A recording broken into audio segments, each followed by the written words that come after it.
It was a leader I admire who first said to me that feedback is a gift. I suppose with gifts, you don't always have the opportunity to tell the giver what to gift you. Feedback is expected to be constructive, factual, fair, and objective. It should also be professionally delivered. If you have ever struggled with receiving feedback at work, I'm going to be sharing with you today 7 steps to help you receive feedback effectively. 7 steps to help you receive feedback effectively. Now, the first thing I'm going to say to you is to listen to the end. Resist with every fiber of your being the urge to butt in whilst the feedback is being delivered.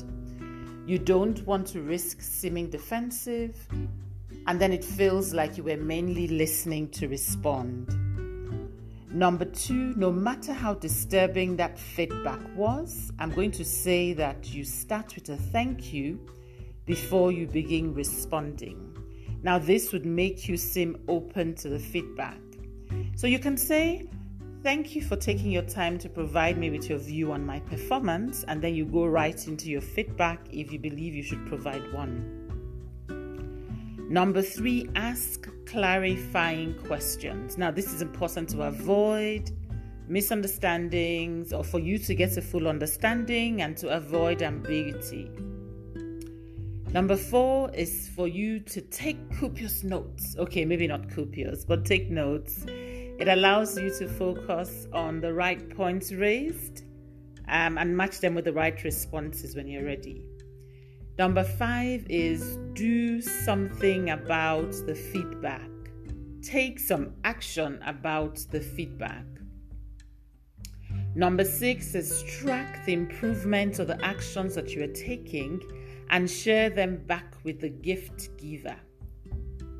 Number 7 is unless there's a factual reason to, please don't personalize the session. We have to always assume that the feedback is for the overall good of the organization.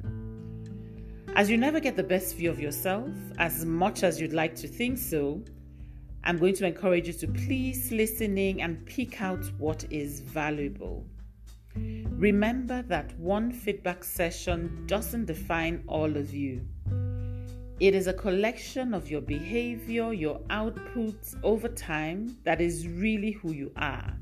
So regardless of what feedback you've been giving at work, it's important that you stay focused and that you stay productive. In the end, it is also important that you provide feedback to the feedback giver. And this is not a play with words, but it's just to provide feedback on the progress that you have made since you were last given the feedback. I'm going to wish you a very great week and see you next week on the podcast for the Working Girl. Cheers.